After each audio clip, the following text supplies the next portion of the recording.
Hello, everyone. I'm Sam Eckmann of Gold Derby, and with me is Adrienne Warren, star of Women of the Movement. And Adrienne, you are playing in this Emmett Till's mother, Mamie, and this is not the first time you've tackled a real life figure. You won a Tony for playing Tina Turner on Broadway in Tina. What is it that you get most excited about and speaks to you most about playing a real life figure? Well, first, thank you for having me. And I get excited about the opportunity to shed light on our ancestors and our icons. I get excited when I get to be a part of anyone's journey and learning a little bit more of who they are as human beings.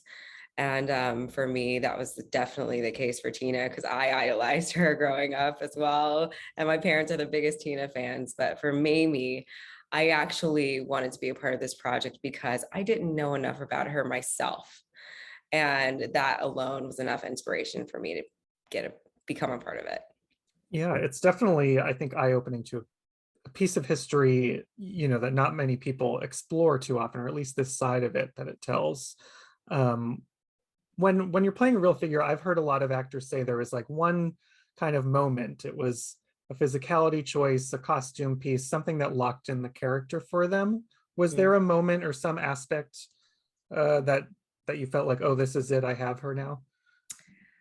Actually, yes, it was her style. It was the costumes. Justine, our costume designer, she was unbelievable at finding these very vintage antique pieces inspired by pictures, photos of outfits that we'd seen Mamie in. And something about it just informed the character so much, or the woman so much, because I changed my entire body for the series because I was obviously in shape for Tina Turner at the time. And I wanted to really have the body and profile and of a woman in the 50s. Clothes fit differently on bodies in the 50s. Bodies were different in the 50s and 60s. And so that was really important to me to portray a single mother in that time. And so I had actually put on about 30 pounds. And then when I actually put the clothes on, and they were so unbelievably chic and just her style was impeccable. In a way, I realized that it was her armor. Her style became her armor, as the style of my grandparents became their armor growing up. It's every time you go outside of your door, you represent not just yourself, you represent your family, you represent your people. And that informed me so much. Yeah, it's interesting the thinking about the contrast between her and Tina, because Tina's someone who lived very loudly, it seems. Mamie maybe had to speak up, but didn't seem maybe like it was her normal No. operating. So what was that like, switching to that type of character? Oh my gosh, it was so challenging and exciting for me. Anytime I can find the nuances of a character that didn't start as a warrior. She wasn't a warrior, she becomes a warrior. But how did she become a warrior? Or as I've often said with this, she's a superhero, but how did she get her cape?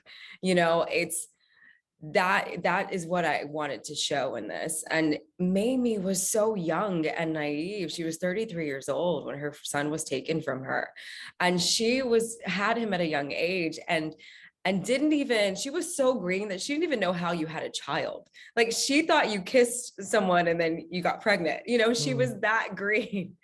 And so to see her become this fierce woman who speaks up for herself and her people, it's astounding what love does to you, how fighting for something that you believe in, it just goes to show us like how powerful each of us are when we are truly, truly inspired to speak up for ourselves and to advocate for those around us. Yeah.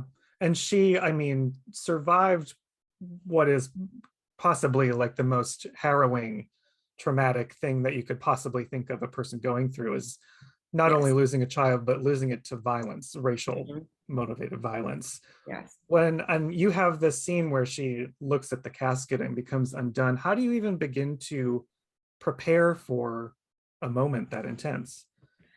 I was actually guided by her because in her autobiography, she writes in great detail what was going on in her head during that time internally. And even when the scene with the body, when the body returns to her, body Emmett returns to her, she described it in great detail of what she touched first. She went from her foot to his hand. And so having that blueprint was I was so thankful for that because it allowed me to just like stay as true to her as possible. That no matter what, like I was really channeling her as opposed to portraying what I thought she might feel. Like the truth of showing her in that moment was the most important thing.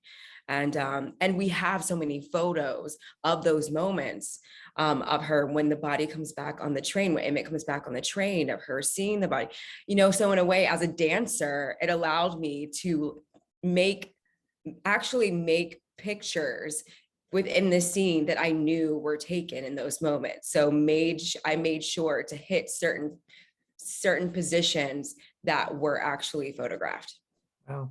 I would love to talk about, there's one moment that I thought was so powerful after she does see Emmett's body and she leaves the room and she is about to break down again, but she swallows that all in and says, I want a public wake. Mm-hmm. What is it like playing that moment, playing those emotions of someone who has to endure, who has to keep those, bottled in? Mm-hmm. In that moment particularly, I remember actually feeling the tear go back into my eye in that moment, which was so crazy. And our director ran over and was like, "How did you do that?" I was like, "I don't know." But in that moment, I felt like I was representing all the mothers that have gone through this recently. And that is the moment when you become a fighter, right then and there. When you decide, I'm going to stand up for my baby because they just took my baby and they turned him into a monster and he will always be my baby.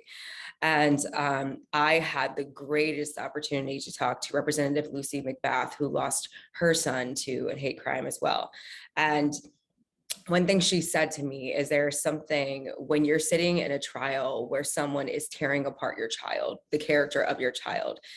In this case for Emmett, they were calling him a man and he was a 14-year-old boy. You can't say anything. You cannot have an emotional outbreak. You are there to be a warrior. You can't have any emotion. And Mamie actually writes in her autobiography, when she finds out that Emmett is murdered, she says instantly, she does not cry. She thinks in her head, I have to get to work. That is what she says, and that is what she does. And in that moment, when she makes that decision, that is her getting to work. Mm. It's amazing fortitude, I think, to watch. I don't even understand it myself. She's an incredible woman. Yeah, and it feels, unfortunately, this story, even though it's horrific, feels still very immediate. We're telling this, what is it like to tell this story in the wake of George Floyd, in the wake of this national conversation about racism and racist violence? How does that shift affect the series? Well, one thing we kept saying on set with Gina Prince Bythewood and MJ Sarar, our writer, showrunner, she kept saying, we're making a historical piece, but this is not a historical piece because this is unfortunately still happening. And because of that, every single person in our crew, on our cast, everyone was a part of this, and they were 100% wholeheartedly, like heart forward, a part of this. And we were also passionate about it because of what you're saying right now, because we knew we had an opportunity to not just show the victims, but to show the families. And what often happens when we see these crimes happen and we see it portrayed in the media is that we see a body. We don't see a person. You don't see a light. You don't see a soul. You don't get an opportunity to see who George Floyd was, who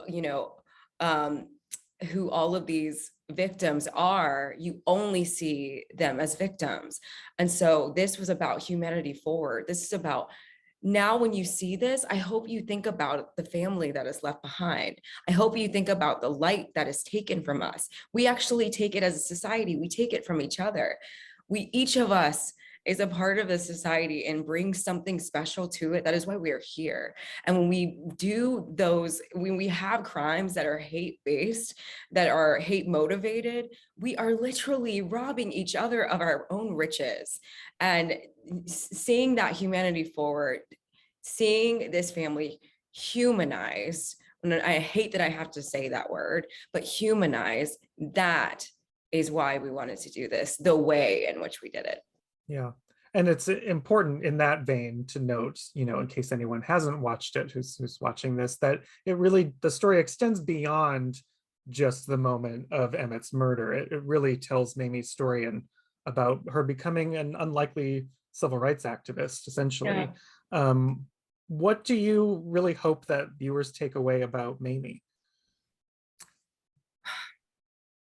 I hope viewers remembered the impact that she had on the world by making that very, very difficult decision to show her son in that way, knowing that to a lot of people, that is the only way that they would ever know her son. I hope that that decision was arguably the catalyst for the civil rights movement. I hope that people know that. And I hope that people look at mothers and look at family members and they remember that they are the ones left behind and they are the ones who have to pick up pieces. And in that alone, I hope that we all think about Mamie every day when we just see each other on the street and we respect each other a little bit more. I was also wondering about the timeline of this, because when did you accept this role? You were still involved in Tina, yes? Yes, well, we had stopped because of the pandemic. So I was in Tina mourning at that point because I had no idea what was going to happen. And then I was offered this role around October, November. And then I had about 3 months to get out of shape, get my body in a different way. And we started filming around January 2020.